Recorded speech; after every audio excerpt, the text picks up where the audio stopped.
Shalom saudara-saudaraku yang diberkati Yesus Kristus. Senang sekali kembali kita boleh bersama-sama untuk merenungkan kebenaran firman Tuhan. Dan judul renungan kita hari ini ialah pekerjaan di bilik yang kedua.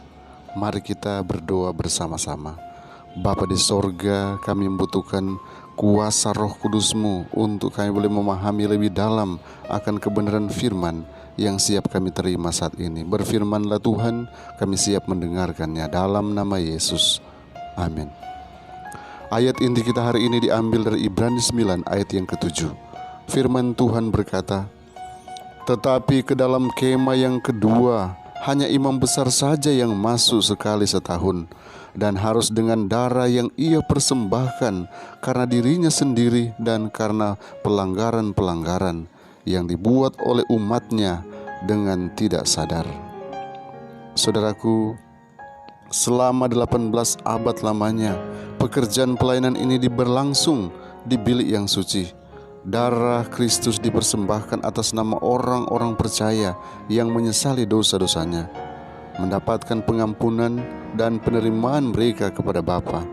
Namun, dosa-dosa mereka masih tertulis di dalam buku catatan.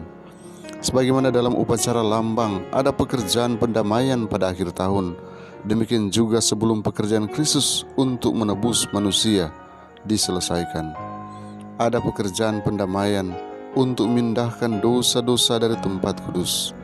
Inilah upacara yang telah dimulai pada waktu masa 2300 hari itu berakhir. Pada waktu itu, sebagaimana diramalkan oleh Nabi Daniel, imam besar kita memasuki bilik yang maha kudus untuk melaksanakan bagian terakhir dari pekerjaannya, membersihkan tempat kudus itu. Seperti pada zaman dahulu, dosa-dosa orang banyak oleh iman ditanggungkan ke atas persembahan karena dosa, dan melalui darah korban dipindahkan dalam lambang ke tempat kudus duniawi. Demikianlah juga pada perjanjian yang baru, dosa-dosa orang-orang yang bertobat oleh iman ditanggungkan ke atas Kristus dan dipindahkan ke tempat kudus surgawi. Dan sebagaimana pemulihan tempat kudus duniawi secara lambang dicapai oleh memindahkan dosa-dosa yang mencemari tempat kudus itu, demikianlah pemulihan yang sebenarnya tempat kudus surgawi dicapai oleh memindahkan atau menghapuskan dosa-dosa yang telah dicatat di sana.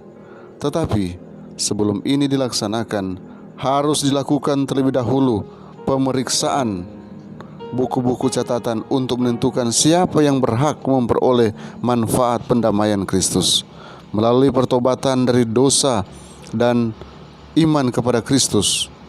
Oleh sebab itu, pemulihan tempat kudus itu melibatkan pekerjaan pemeriksaan, pekerjaan penghakiman.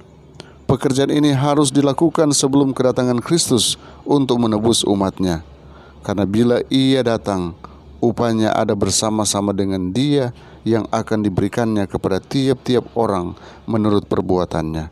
Wahyu 22 ayat 12. Dengan demikian, mereka yang mengikuti dalam terang perkataan nubuat itu melihat bahwa sebagai gantinya datang ke dunia ini pada akhir masa 2300 hari pada tahun 1844, Kristus masuki bilik yang maha suci dalam bait suci surgawi untuk melaksanakan pekerjaan penutupan dari pekerjaan pendamaian, persiapan kepada kedatangannya. Juga terlihat bahwa sementara persembahan karena dosa menunjuk Kristus sebagai korban dan imam besar melambangkan Kristus sebagai pengantara, demikian juga kambing Azazel melambangkan iblis sebagai sumber dosa, ke atas mana dosa-dosa orang yang benar-benar menyesali dosanya pada akhirnya ditanggungkan. Alfa dan Omega jilid 8 halaman 440 dan 441. Mari kita berdoa. Bapa di sorga, terima kasih karena Engkau sudah menyertai kami sampai saat ini. Kami boleh merenungkan kebenaran firman-Mu, bila ini boleh melandasi untuk aktivitas kami hari ini.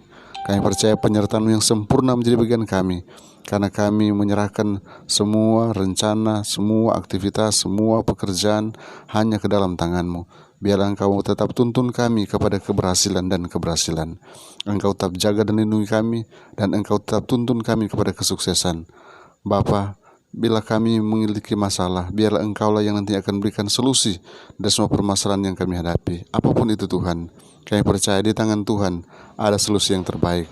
Karena itu Tuhan, kami serahkan kehidupan kami hanya dalam nama Yesus Tuhan dan Juru Selamat kami. Amin.